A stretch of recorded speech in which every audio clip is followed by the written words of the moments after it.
everyone, today we are learning about neckline joins. Often in handwriting, we would use terms like tall letters, or letters with a tail, or body letters. And neckline joins often come from a body letter.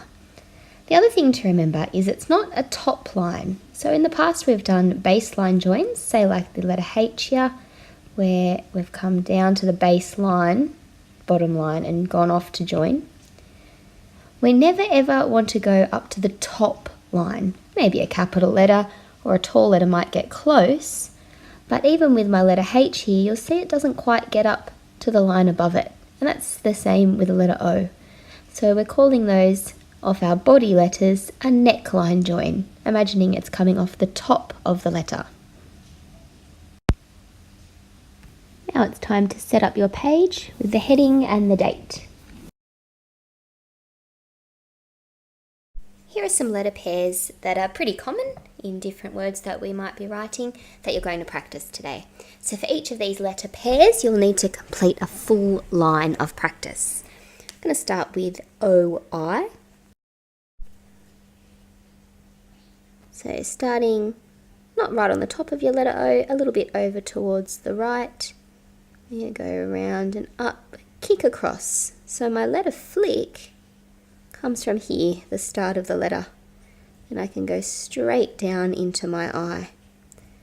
So you notice I'm starting over to the right here of my letter O, around and flick into my letter I. I think that time I went a little bit higher. I'll try again. That's nice. I'm not dipping too low or too high. I'm keeping the height of my letters consistent.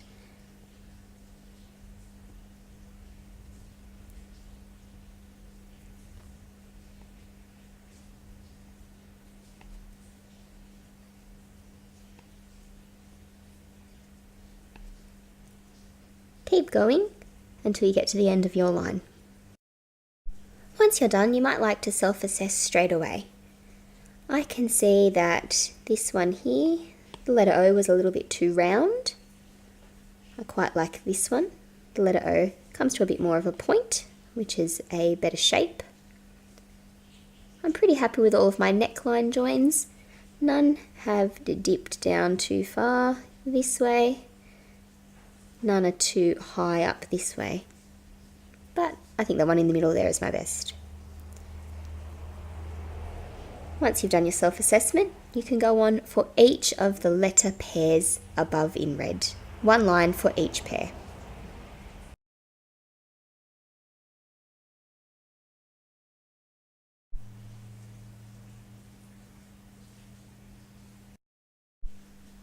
Remember that you can pause and rewind the video anytime that you need. But if you're up to this part now, you should have 6 lines of neckline joins in letter pairs. As well as that, you should be looking to do some of your self-assessment.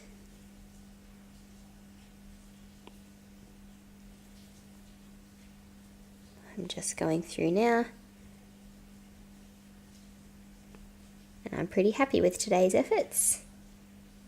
Perhaps some of my V's were a little bit inconsistent down the back here. Different sizes. But generally pretty good. Today you have 3 longer sentences to write, all about different types of nouns. When you're looking at those passages, you might be able to see some joins that we practiced today. So here, for example, between the O and the N, or over here in woman, there's quite a few. You'll see some of the joins that we've done in previous weeks, perhaps like here where we're going from the baseline and going on a diagonal up, and that might even be up to some taller letters, like here in something. But you might also notice that there's some that we haven't covered yet, like here between R and A, and on a future page there's some using the letter X. That's okay, just do the best that you can with the ones that you do know, and the ones that you're not sure of. And don't forget, if you know that you're working on your printing more than your cursive writing, that it is okay to print. What we're looking for is neat, legible writing.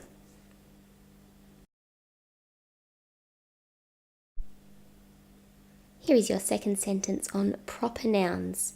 The most important takeaway from this sentence is that proper nouns always have a capital.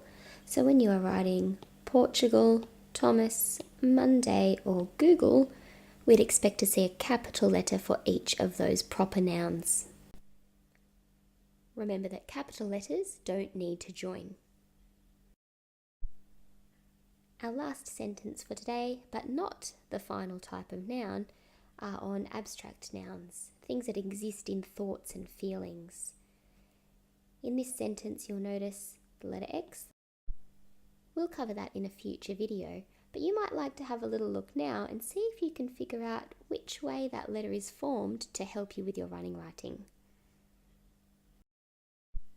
Now that you're at the end of the video, don't forget your self-assessment, ticks if you liked it, and a question mark if you know you need to work on it.